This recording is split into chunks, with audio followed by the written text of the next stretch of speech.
Vincenzo's Gold Crypto Investing, an emergency quick update. Gold's having a phenomenal day. We've been doing some trading alerts on gold about some swing trades and some profitable setups, but you guys don't pay attention to those. I did a silver video last week. Silver's up 2.5%.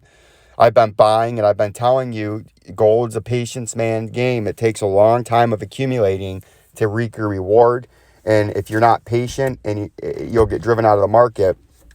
And I've been telling you to keep loading up every time every time gold tanks $100 in a day, and mining stocks like they all are, B2 Gold, Fortuna Silver, Great Panther Mining, Kinross Gold,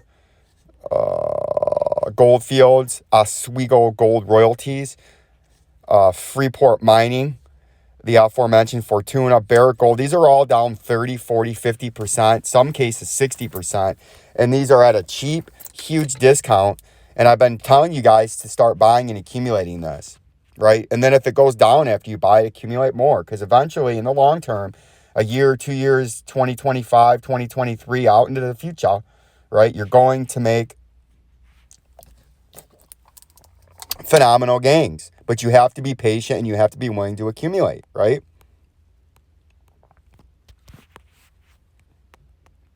But you guys don't seem to pay attention when I post this gold stuff, and I'm going to post another one. And gold's been essentially in this big falling channel or bull flag after that phenomenal pump, right? And you can see where we're at in it right now. It's more like a falling wedge, falling channel, right? And now we have that midpoint where we're getting bounced on, that midpoint support. If you look at this, see, that's why these look better in the logarithmic. Cleans it up. But you can see what we got going on here. You have this huge bull run, right? That started back here in 2018, and you skyrocketed with COVID all the way up to about $2,100, almost $2,100, right? And then you've done this down and sideways consolidation, which is very bullish, right? You see, you had one there, you had another one there, and then you had the COVID fucking craziness right there. But these were just much smaller, right? And each time, their targeted move is from the bottom of the flagpole to the top of the flag to the point of a breakout. And you can see each time it got you pretty much right up to where you were going, right? In your targeted moves. This is just a much, much bigger one, right? So when it breaks up, it's going to break up in a big way. And I expect phenomenal gains to be made from this, right?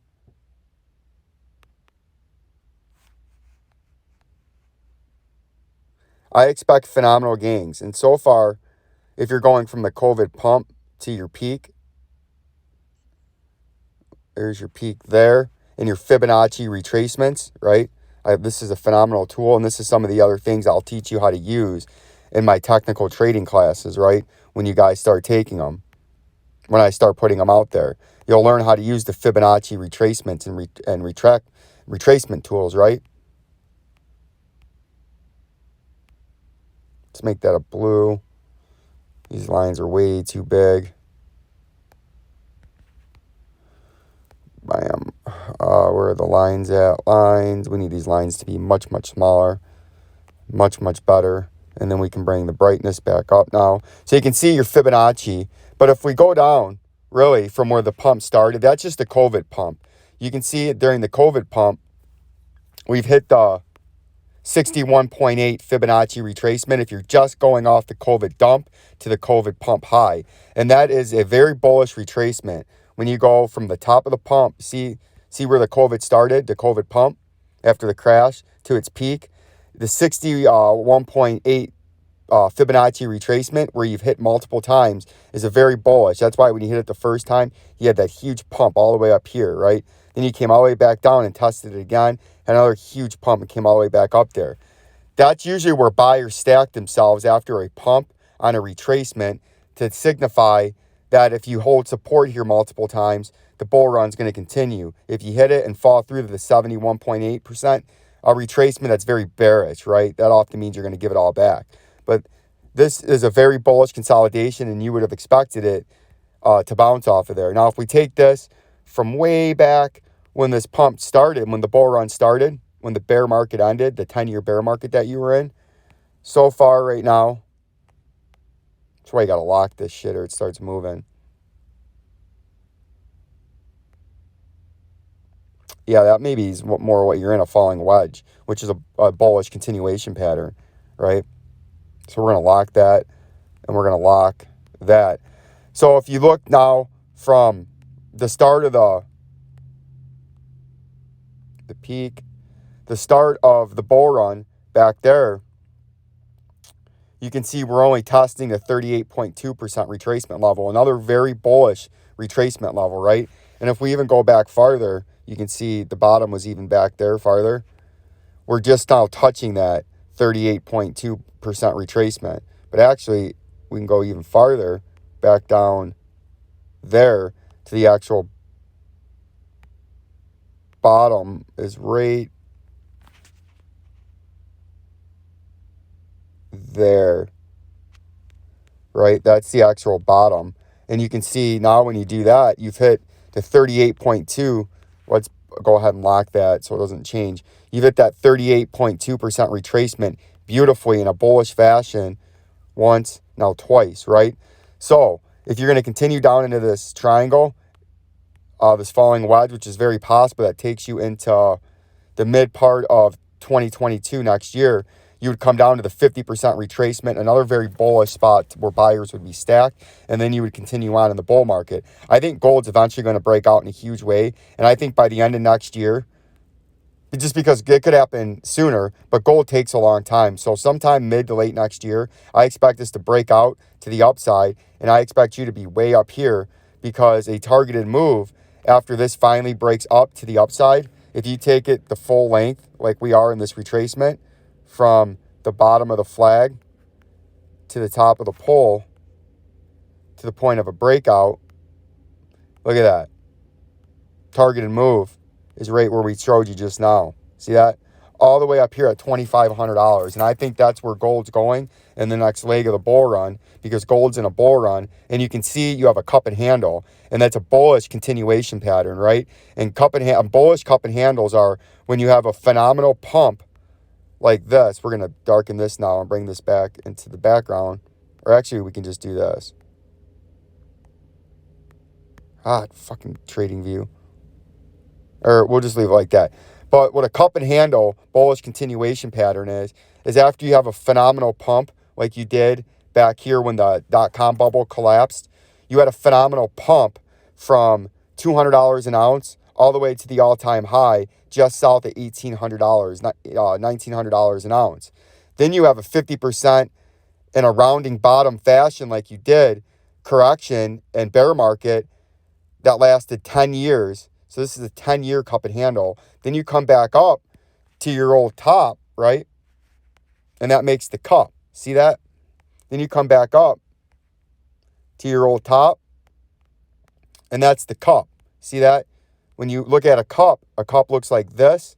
And then the handle is when you back test old resistance right here. That's the handle, and that's where you're retesting. And the bullish out of this would be if you break that handle, then you buy, and then you come up to the targeted move, right, way up there at $2,500. This is a very bullish continuation pattern in gold. This is a classic cup and handle, right? You see that? And another way to do the targeted move on a cup and handle is from the bottom of the cup to the neckline of the handle to the point of the breakout. And again, the confluency with the targeted move out of the falling wedge and the cup and handle are exactly the same. That's double confluency, and gives me even more reason to believe that I have diagnosed, sniffed out, and detected a 10-year continuation pattern in the cup and handle right here, and the recent bull market continuation pattern falling wedge. Like, subscribe, and share. You guys need to start taking these gold and silver updates serious if you're in it for the long-term hold, not the short-term gains. Just like the silver, I did a phenomenal silver update on a 50-year silver pattern. You can see you hit down back here in 1972. You hit it at $1.27.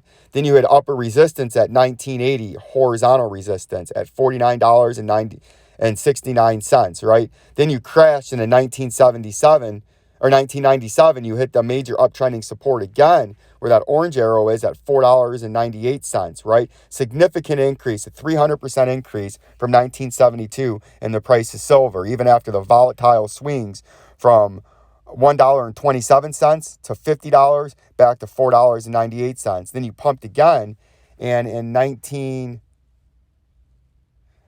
2001, you hit $48.69 again on this ascending triangle. Then you crashed, and in 2021, in the COVID dump, you came all the way down to